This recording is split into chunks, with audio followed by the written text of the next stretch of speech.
नमस्कार दोस्तों, OCN network में आपका स्वागत है। प्रधानमंत्री नरेंद्र मोदी रूस और ऑस्ट्रिया की 3 दिन की बेहद महत्वपूर्ण यात्रा पर रवाना हो रहे हैं। पूरे पश्चिम की निगाहें टिकी हुई हैं, क्योंकि प्रधानमंत्री रूस जा रहे हैं, पुतिन से मिलने जा रहे हैं। वैसे मैं याद नहीं दिलाना चाहता अपने दर्शकों को, लेकिन प्रसंग है तो बताना पड़ेगा। अभी किम जोंग उन से भी मुलाकात हुई है पुतिन की, और कुछ समय पहले चाइना के राष्ट्रपति शी जिनपिंग से भी मुलाकात हुई है। हालांकि भारत और रूस के बीच में तो ये हर साल आना जाना होता है, इसका एक समझौता भी है, एक परंपरा भी है, एक रवायत भी है। लेकिन ये जो मुलाकात है, ये जो दौरा है रूस का, ये इसलिए अहम नहीं है कि कुछ ऊर्जा संबंधी मुद्दों पर चर्चाएं हो जाएंगी या जो हमारे दूसरे क्षेत्र हैं उन पर कोई समझौते हो जाएंगे। ये इसलिए महत्वपूर्ण है कि जब अमेरिका ने, पूरे यूरोप ने घोड़े दौड़ा रखे हैं पुतिन साहब को पूरी तरह अलग थलग करने के लिए, ऐसे समय अगर मोदी मॉस्को जाते हैं, उनसे मिलते हैं, और उनके जाने से पहले, उनके लैंड करने से पहले ही जिस तरीके से पुतिन साहब की तरफ से गर्मजोशी दिखाई जा रही है, और मैं तो ऑस्ट्रिया के भी जो उनके समकक्ष हैं, उनके ट्वीट देख रहा था सोशल मीडिया पर, प्रधानमंत्री नरेंद्र मोदी का जवाब भी देख रहा था। ये विजिट ऐसा होने वाला है, बहुतों को मिर्ची लगने वाली है। तो क्या है इस विजिट के मायने, और प्रधानमंत्री किसी की परवाह क्यों नहीं कर रहे हैं मॉस्को रवाना होने से पहले? क्योंकि आपको ये याद होगा, नाविका कुमार और सिन्हा के साथ जब उनका इंटरव्यू चल रहा था, तो एक प्रश्न आया था जिसमें पूछा गया था, तो नरेंद्र मोदी ने ये कहा था कि हमारे यहाँ चुनाव हो रहे हैं, अंतर्राष्ट्रीय समुदाय को टिप्पणी करने का तो हक है, वो तो टिप्पणी तो कर सकते हैं, लेकिन मैं ये देख रहा हूं कि सीधे सीधे हस्तक्षेप हो रहा है और भारत इसे बर्दाश्त नहीं करेगा। ये हस्तक्षेप किसकी तरफ से हो रहा था? याद करिए, ठीक चुनाव के बीच में अमेरिका के विदेश मंत्रालय की तरफ से भी एक अवांछित टिप्पणी आई थी। ब्रिटिश की एक अदालत ने कोवैक्सीन को लेकर के बदतमीजी भरी टिप्पणियां की थी। कुछ दूसरे देशों की तरफ से भी इस तरह की हरकतें हुई थी। प्रधानमंत्री का सीधे सीधे इशारा उसी तरफ था। तो जो ये रूस का दौरा है, ये बहुतों को बहुत सारे एक साथ मैसेज दे रहा है। तो सीधे जुड़ जाते हैं, चीन से हमारे साथ जुड़ रहे हैं सुमित जैन साहब, जो एक्सपर्ट हैं। सुमित जी, बहुत स्वागत है आपका। नमस्कार। ओंकार जी नमस्कार, जय हिंद और जय श्री राम। साहब ये बताइए, मॉस्को तो इंतजार कर रहा है मोदी साहब का, पुतिन इंतजार कर रहे हैं, लेकिन बहुत सारे लोगों को तो बहुत ज्यादा परेशानी हो रही होगी। तो इस विजिट का जरा महत्व समझाइए हमारे दर्शकों को। ओंकार जी, पहली बात यह है कि मैं सीधा एक क्वेश्चन पूछता हूं आपसे, जो लोग सुन रहे हैं उनसे भी, कि अगर हमें चूज करना पड़े कि हमारा दोस्त कौन, क्या हम यूएसए को अपना नया दोस्त मान सकते हैं या रशिया को परमानेंट दोस्त जो हमारे साथ हमेशा रहा है उसे दोस्त मान सकते हैं? दोस्त किसको बोलते हैं? जो आपके बुरे वक्त में, अच्छे वक्त में आपके साथ खड़ा हो, कंधे से कंधा मिलाकर खड़ा हो, आपको पीछे मुड़कर देखने की जरूरत नहीं है कि पीछे उसके दूसरे हाथ में खंजर तो नहीं है। अब यूएसए के ऊपर आते हैं। इलेक्शंस के टाइम, उससे पहले भी, जैसे यूएसए ने बड़ी ही गर्मजोशी दिखाई कि भैया आप रशिया से दूर हो जाइए, तेल मत खरीदिए, हथियार मत खरीदिए, दोस्ती को खत्म कर दीजिए, ਅਸੀਂ ਤੁਹਾਡੇ बड़े चंगे फ्रेंड हैगे, ਤੁਸੀਂ ਸਾਡੇ ਕੋਲ आ जाओ। बाकी ये वाली बातें, बाकी क्योंकि पन्नू को सपोर्ट करते हैं तो पंजाबी तो मुझे लगता है बाइडेन को आ ही गई होगी। तो उन्होंने पंजाबी में मोदी जी को बोलना शुरू कर दिया, जी साਡਾ तो वधिया दोस्त कोई है ही नहीं, अब हमारी तरफ आइए, रशिया को छोड़ दीजिए, रशिया तो एग्रेसर है, वो तो डिक्टेटर है, ऐसी बातें उन्होंने बोलनी शुरू कर दी। मोदी जी ने किसी की बात नहीं सुनते हुए कुछ टिप्पणी नहीं करी और अभी इलेक्शंस के बाद जैसे ही इनको समझ आया कि भाई इस इलेक्शंस में कौन-कौन सी ऐसी ताकतें हैं जिन्होंने इंटरफेयर किया है, इनकी गवर्नमेंट को घेरने की पूरी कोशिश करी है। धांधली भी पूरी तरह से करवाने की हर कोशिश की गई, बेशक वो सोशल मीडिया था, बेशक वो मेन स्ट्रीम मीडिया था। और आपको मालूम है जितने भी राष्ट्रवादी लोग हैं उनके अकाउंट्स को चलने ही नहीं दिया किसी भी सोशल मीडिया प्लेटफॉर्म के ऊपर। उसमें आप भी हैं, मैं भी शामिल होता हूँ। लेकिन जो मोदी जी के खिलाफ बोलने वाले थे, उनके 7 मिलियन व्यूअर्स इंक्रीज हो गए, यानी कि सब्सक्राइबर्स इंक्रीज हो गए 2 महीने के अंदर। तो ये सारी धांधलियाँ की गई हैं अमेरिका की तरफ से। इसलिए मोदी जी ने जब रशिया गए हैं उससे पहले एक स्टेटमेंट दिया है जिसमें सारा कुछ कवर हो जाता है कि I look forward to reviewing all aspects of bilateral cooperation with my friend Putin. अब आप सोचिए रिव्यूइंग ऑल एस्पेक्ट्स का मतलब क्या है? यानी कि कहीं न कहीं रशिया को भी भारत के साथ कुछ जिसको बोलते हैं कि गुस्सा है, डिफरेंसेस हैं, क्योंकि भारत कहीं न कहीं दिखता था कि हम अमेरिका के पाले में जाते जा रहे हैं, जबकि भारत ने बोला है कि मैं किसी भी पाले में नहीं हूँ, किसी भी एक एक जो पावर गेम्स है दुनिया की, मैं किसी की गोद में जाकर बैठने वाला नहीं हूँ। मोदी जी बोलते हैं मैं तो बाकियों को अपनी गोद में बिठा लूँ, आप क्या चीज़ हैं? भई गोद में बिठाने वाला ये हाल है कि जो ब ये एक बालक है हमारे देश में, 15 साल से बालक ही है अभी भी, वो गले पड़ गया था। वो भी गोद में आके बैठने को तैयार था मोदी जी के, ये तो हालत है। तो इसलिए मोदी जी किसी की गोद में बैठने वाले नहीं हैं, लेकिन पुतिन साहब को जो गुस्सा है भारत से कि आप मेरे से दूर होकर अमेरिका की तरफ जा रहे हैं, कभी फ्रांस चले जाते हैं, कभी यूके से बात करते हैं, मेरे से बात नहीं हो रही, उस सबको देखने के लिए, रिव्यू करने के लिए, उनको भरोसा देने के लिए कि आप अगर मेरे परमानेंट दोस्त हैं भारत के, तो भारत भी रशिया का परमानेंट दोस्त है और जिन-जिन लोगों ने धांधली करने की कोशिश करी हमारे इलेक्शन में, उन्हें भी जवाब देने के लिए ये विज़िट बहुत ज़रूरी था, क्योंकि ये ऑप्टिक्स बहुत इम्पोर्टेंट होती हैं। आपको क्या लगता है, चाइना इस विज़िट को वॉच नहीं कर रहा? क्या अमेरिका इसको वॉच नहीं कर रहा? सारी दुनिया की नज़रें हैं और चाइना के मीडिया में इसके ऊपर बात भी बड़ी डिटेल में हुई है। अभी कजाकिस्तान में एससीओ समिट हुई थी साहब, जिसमें चीन के राष्ट्रपति भी पहुंचे थे, कुछ दूसरे भी पहुंचे थे, पाकिस्तान के प्रधानमंत्री भी पहुंचे थे और प्रधानमंत्री ने वहां ना जाने का फैसला किया। जयशंकर साहब को भेज दिया और जयशंकर साहब ने भी चीन को बड़ी खरी-खोटी सुनाई है। ये बता दिया कि साहब तब तक तो रिश्ते मामूल पर आएँगे ही नहीं, जब तक आप अपनी टाँग अड़ाना बंद नहीं करेंगे और बदतमीज़ियाँ करना बंद नहीं करेंगे। प्रधानमंत्री ने बहुत सीधा और सपाट सा एक मैसेज दिया था चीन के राष्ट्रपति को भी एससीओ समिट में ना जाकर के। सर, ये छोटी मूव नहीं है।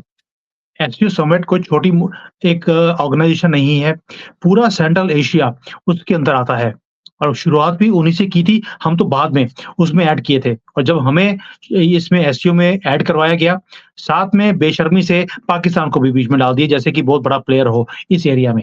चलिए, कोई बात नहीं। लेकिन मोदी जी ने इस बार एससीओ में ना जाकर चाइना को ये तो दिखा दिया कि तुम्हारी दादागिरी अब मैं सहन नहीं करूँगा और वैसे भी एससीओ के अंदर तुम सिर्फ पाकिस्तान, पाकिस्तान ही करते हो और कोई काम तो तुम करते नहीं। इस बार भी उन्होंने कोशिश किया कि पाकिस्तान को एक मिड लेवल की उभरती हुई पावर दिखाने की कोशिश करी है पाकिस्तान को। इमेजिन कीजिए। तो मोदी जी को पहले ही पता था कि वहाँ पर होना कुछ भी नहीं है। जितने इनिशिएटिव्स भारत ने शुरू किए, मुझे आप एक इनिशिएटिव बता दीजिए जो चाइना ने शुरू किया हो एससीओ समिट के अंदर, ज़ीरो। और भारत ने वहाँ पर तरक्की के लिए एक इकोसिस्टम बनाने की पूरी कोशिश करी, लेकिन कुछ भी हुआ नहीं। इसीलिए भारत गया नहीं है।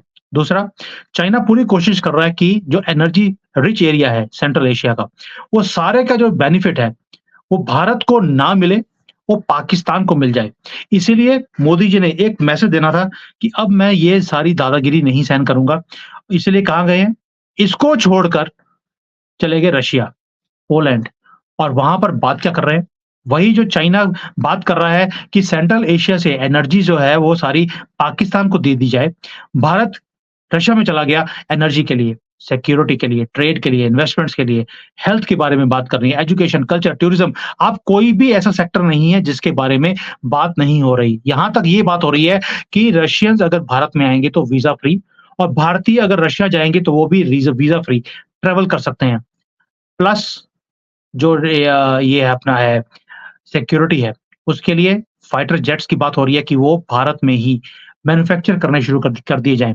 ये छोटी-मोटी विज़िट नहीं है और मोदी जी अगर 1 दिन की विज़िट के लिए या 1.5 दिन की विज़िट के लिए जा रहे हैं और वो भी जो अनअनाउंस थी, किसी को पता भी नहीं था, आखिरी मोमेंट में पता लगा है कि मोदी जी रशिया जा रहे हैं। इसका मतलब है कुछ बहुत बड़ा काम है जो वो करने जा रहे हैं और मोदी जी ने हिंट भी दिया है कि मैं वहाँ पर जो आगे ब्रिक्स की मीटिंग है, जिसका चेयरमैन या जो जो हेड है, इस बार रशिया के पास है उसकी, प्लस यूनाइटेड नेशंस, ये 2 बातें कर रहे हैं। मोदी जी स्वयं गए हैं रशिया में, वो भी यूनाइटेड नेशंस के बारे में बात करने के लिए। वीटो पावर है रशिया के पास। आप समझ सकते हैं कुछ तो बड़ा है जो मोदी जी के दिमाग में है, जिसके लिए उन्हें वीटो पावर की ज़रूरत पड़ सकती है रशिया से और उसी के लिए बात करने गए हैं और कुछ भी नहीं है। ये दिखाने का कुछ और है, पीछे गेम कुछ बहुत बड़ी है, वेट कीजिए। कुछ शायद मुझे लगता है कि जो हमारे योगी आदित्यनाथ जी हैं, उन्होंने कोई स्टेटमेंट दिया था कि 6 महीने में कोई बड़ा काम हम करने वाले हैं। हो सकता है उसी के लिए वीटो पावर की ज़रूरत पड़े। हू नोज़? सही बात कह रहे हैं। अब चलते हैं सीधे लंदन, ब्रिटेन चलते हैं साहब। ब्रिटेन में बड़ा बदलाव हुआ है, बड़ा उलटफेर हुआ है, लेकिन साहब मेरे 2 सवाल हैं। एक सवाल तो ये है, एक ऋषि सुनक हैं, जो पैदा वहाँ हुए, जिनकी 3 पीढ़ियाँ वहाँ रह रही थी, लेकिन भारतीय संस्कृति उन्होंने नहीं छोड़ी। जो सनातन का मूल है, विनम्रता और कुछ मूल्य, कुछ नैतिकता, वो उन्होंने दिखाई। जैसे ही उनको पता चला कि उनकी पार्टी 100 सवा 100 के आसपास सिमट रही है, 10 डाउनिंग स्ट्रीट खाली किया, पद से इस्तीफा दिया।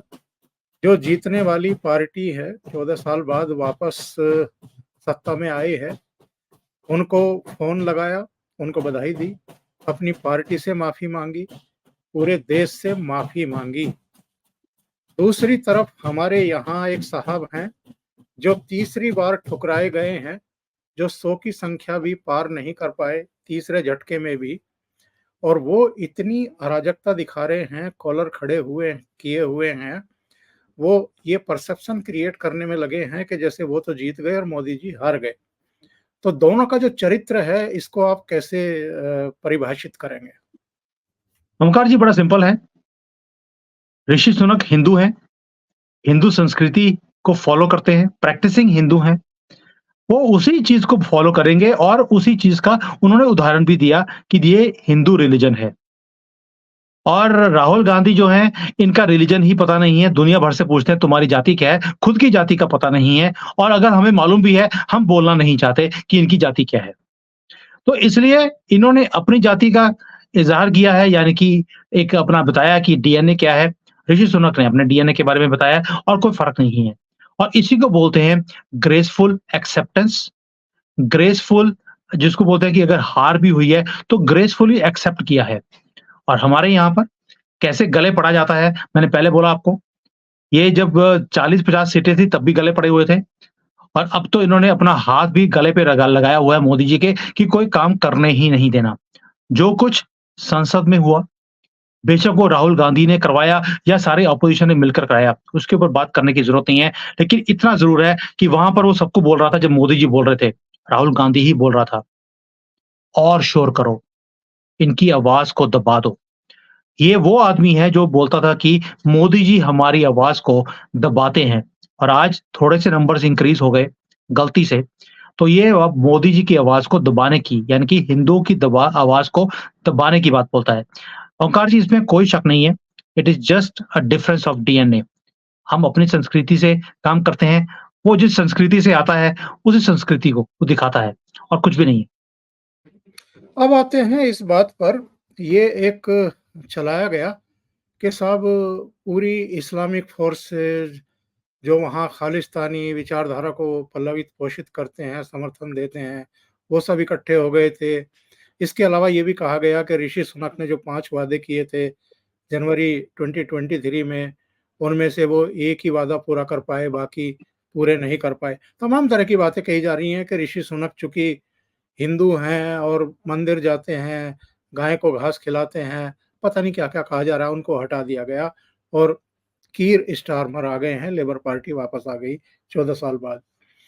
लेकिन तभी एक खबर आई कि साहब ये भी तो मंदिर गए थे और ये भी तो माला पहने हुए दिखाई दिए थे और उसके बाद उनके कुछ ट्वीट और प्रधानमंत्री नरेंद्र मोदी का फ़ोन कॉल उनको और दोनों देशों के बीच में जो रिश्ते हैं, जो ट्रेड है, उसको आगे बढ़ाना, सिरे चढ़ाना, तमाम तरह की खबरें आनी शुरू हो गई, तो इन लोगों को बड़ा झटका लगा। तो मैं ये जानना चाहता हूँ कि कीर स्टारमर जो है, वो भारत के लिए कैसे रहने वाले हैं? देखिए, आपको मालूम है कि लेफ्ट वालों को वो रिप्रेज़ेंट करते हैं और ऑप्टिक्स में लिब्रांडो जो होते हैं, वो बहुत ही ज़बरदस्त होते हैं। एक बार मंदिर में जाएँगे और साढ़े 4 साल उसके बाद हिंदुओं को गालियाँ निकालेंगे और हिंदुओं को गाली निकालते-निकालते इस्लामियों के साथ खड़े होकर ही वो वहाँ पर सत्ता में आए हैं। ये सिर्फ़ इलेक्शंस के टाइम पर एक हिंदुओं को खुश कर दिया और यहाँ पे भंगड़े डाले जा रहे हैं भारत में। देखिए जी, वहाँ पे तो मंदिर चला गया। वो एक बार मंदिर गया है, उससे पहले साढ़े 4 साल वो क्या करता रहा, उसको भी देख लेते हैं। हिंदू इतनी जल्दी बेवकूफ़ बन जाते हैं। मुझे लग रहा था कि शायद यूके के जो हिंदू होंगे, वो थोड़े से अक्लमंद होंगे। वहाँ के हिंदू भी हमारे यहाँ के हिंदुओं की तरह ही हैं। हिंदू, हिंदू ही रहता है। बाकी मुझे वो कभी भी सुधर नहीं सकता। अब आप सोच के देखिए कि भारत में और यूके की इलेक्शंस में आपको बड़ी सिमिलैरिटीज़ दिखाई देंगी। भारत में जो गलतियाँ हमारे लोगों ने करी, वही ऋषि सुनक ने भी करी। भारत में सबका साथ, सबका विकास, वहाँ पर भी सबका साथ और सबका विकास की ही बात करी गई। वहाँ पर अगर उनकी होम मिनिस्टर थी सुलेमान, उसने हल्का-सा बोल दिया कि मुसलमान यहाँ पर जो पाकिस्तान, बांग्लादेश से आते हैं, वो हड़दंग मचाते हैं, लड़कियों को अगवा करते हैं, रेप करते हैं, इनके पकड़ के इनको वापस भेज देना चाहिए। तो ऋषि सुनक ने उसी को पकड़ के बाहर निकाल दिया। मोदी जी की गवर्नमेंट में भी यही हुआ। वही 2 बार हिंदुओं ने मोदी जी को सत्ता में लेकर आए थे, लेकिन आपने सबका साथ, सबका विकास के चक्कर में आपने अपने ही वोट बैंक को पीछे कर दिया, उन्हें निराश कर दिया। वहीं पर ऋषि सुनक ने भी यही गलती करी। तो आपको बड़ी सिमिलैरिटीज़ दिखेंगी, जो आज स्टामर करने वाले हैं, वो वही काम है जो राहुल गांधी भारत में करते हैं। साढ़े 4 साल बोलेंगे कि हिंदुओं को हम खत्म कर देंगे, मंदिर को तोड़ देंगे, यहाँ पर सबको भूखे मारेंगे जो जय श्री राम बोलते हैं। और इलेक्शंस के टाइम पर आपको मंदिरों में जाते भी दिखे, मंदिर में टिक्का लगाते भी देखे और उल्टे हाथ से शिवलिंग के ऊपर वो जल चढ़ाते भी दिखाई दिए आपको। तो ये सारे काम आपको राहुल गांधी यहाँ करते दिखाएँगे, वहाँ पर भी वो ये स्टैमर भी यही काम करने वाले हैं। ऑप्टिक्स के अंदर लिब्रांडों को आप बीट नहीं कर सकते और इनका पूरा इकोसिस्टम आप देखिए उसी काम में लग गया कि देखिए ये तो हिंदुओं का हिमैती है, ये तो सेकुलर है, ये तो बहुत बढ़िया आदमी है और ये ऋषि सुनक की तरह नहीं है, वो गाय को खाना नहीं खाता, ये तो गाय ही खा जाता है।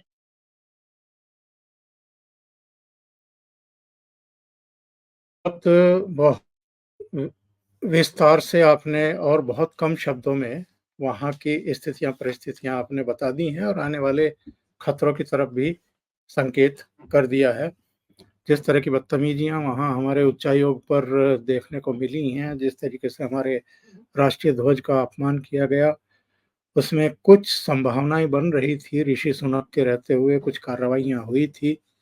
अब निश्चित रूप से उसके प्रति हमें चिंतित होना पड़ेगा। चलते हैं ओंकार साहब। जी, जी, मैं एक जी, चीज़ जी। बोलना भूल गया आपको कि अगर वो इतने ही भारत के साथ प्यार होता, हिंदुओं के साथ प्यार होता, इतने ही सेकुलर होते, तो जस्टिस डिपार्टमेंट की जो हेड है शबाना मसूद, उसको बनाया गया है और ये लेडी वो है जो anti Hindu, anti India, pro Pakistan, pro Hamas, pro Khalistan हमेशा से खड़ी रही है और उस लेडी को जस्टिस डिपार्टमेंट का हेड बनाया गया है और वहाँ पे जो इस्लामिस्ट हैं, खालिस्तानी हैं, उन्होंने ऑलरेडी जो चेंजेज़ हैं वहाँ पे लॉ सिस्टम के अंदर करवाने की माँग रख दी है, जहाँ पर इस्लामिस्ट को और खालिस्तानियों को कुछ भी बोला नहीं जाएगा और अगर कोई वहाँ पे जो मूल निवासी हैं वहाँ के, जो गोरे हैं या हिंदू हैं, अगर कोई भी इस्लामिस्ट के अगेंस्ट बोलेगा, उन्हें वहाँ पर भी जेल कर दी जाएगी। क्या आपको नहीं लगता कि यही चीज़ जो कांग्रेस का मैनिफेस्टो था, उसके अंदर भी यही चीज़ें लिखी गई थी कि अगर कोई मुसलमानों के खिलाफ बोलेगा, कि अगर कांग्रेस की गवर्नमेंट आएगी, तो उसे टेररिस्ट डिक्लेयर कर दिया जाएगा। यानी कि टेररिस्ट को टेररिस्ट बोलेंगे तो वो टेररिस्ट नहीं होगा, आप टेररिस्ट कहलाए जाएँगे। यही चीज़ वहाँ पर भी अब यूके में होने वाली है। इसी से आपको पता लग जाएगा कि वो उनका जो इकोसिस्टम है वो कांग्रेस के साथ मिलता-जुलता है और इसीलिए बार-बार कांग्रेस के जो ये युवराज हैं, ये यूके में जाकर वहाँ पे टूल किट लेने गए थे क्योंकि सारी टूल किट्स वहीं से बनती हैं और उसको कॉपी पेस्ट करके हमारे भारत में इम्प्लीमेंट कर दिया। तो ये डार्क टाइम्स हैं यूके के लिए। मैं 2-3 बार शोज़ कर चुका हूँ, दोबारा बोलता हूँ आपके शो के ऊपर। The London bridge has finally fallen down. बहुत बड़ी बात आपने कह दी है। ये पेरिस से धुआँ उठता हुआ क्यों दिखाई दे रहा है साहब? इधर ओंकार जी उसमें भी क्या था राइट विंग वाले जो थे वो जीत रहे थे। पहले राउंड में वो जीत गए और लगता था कि मैक्रोन हार जाएँगे, वो लेफ्ट विंग को बिलॉन्ग करते हैं। सेकंड राउंड में भी सबको उम्मीद थी कि राउंड राउंड के अंदर ये राइट विंग वाले ही जीतने वाले हैं। बट हुआ क्या? जैसे ही उनको पता लगा लिब्रांडो को भी उनकी गवर्नमेंट तो हारने वाली है, आग लगानी शुरू कर दी। और अभी जो लेटेस्ट न्यूज़ है, अभी 1 घंटे पहले वहाँ पे ये पता लगा है कि लिब्रांडो ने जमकर वहाँ पर धांधली करी है इलेक्शंस के टाइम पर और जीतने की कोशिश करी है। अब राइट विंगर भी सड़कों पे आ गया कि अब हम ये बदतमीज़ियाँ सहन नहीं करेंगे। आप हमेशा अपने इकोसिस्टम को यूज़ करके कोई भी ऐसा हथगंडा नहीं है जो आप छोड़ते हो और सत्ता को छीन लेते हो। आप जीतते नहीं कभी भी, आप छीनते हो। अमेरिका के इलेक्शंस में 2020 में भी हमने देखा होता हुआ। शाम को रात को 9 बजे जो है वोटिंग को रोक दिया गया और सुबह अंधेरे में 3 बजे डिक्लेयर कर दिया कि बाइडेन हैज़ वन। तो ये सारे काम हमने हमेशा होते हुए देखे हैं, जहाँ-जहाँ पर राइट विंगर्स की सरकार आनी होती है।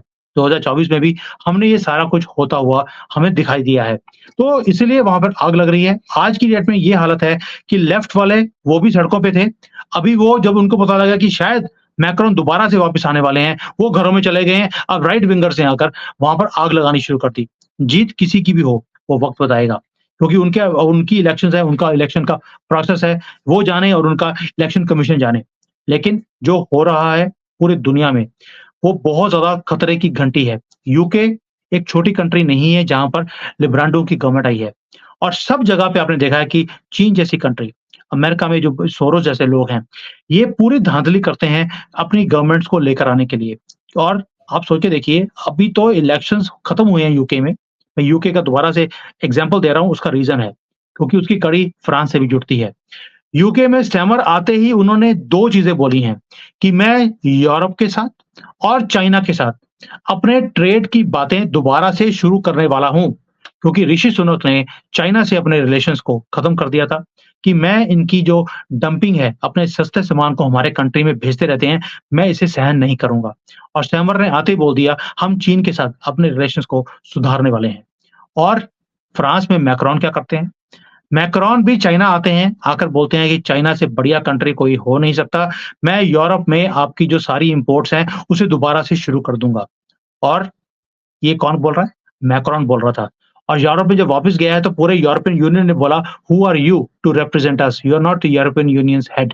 तो आप सोचिए कि जो स्टैमर है या मैक्रोन है, दोनों की एक ही मंशा है, वही लिब्रांडो वाला सिस्टम कि जहाँ से पैसे मिलते हैं, उसी की भाषा बोलनी शुरू कर देते हैं। स्टैमर भी यही करने वाले हैं और मैक्रोन ने भी यही किया और इसलिए फ्रांस के अंदर आज आग लगी हुई है।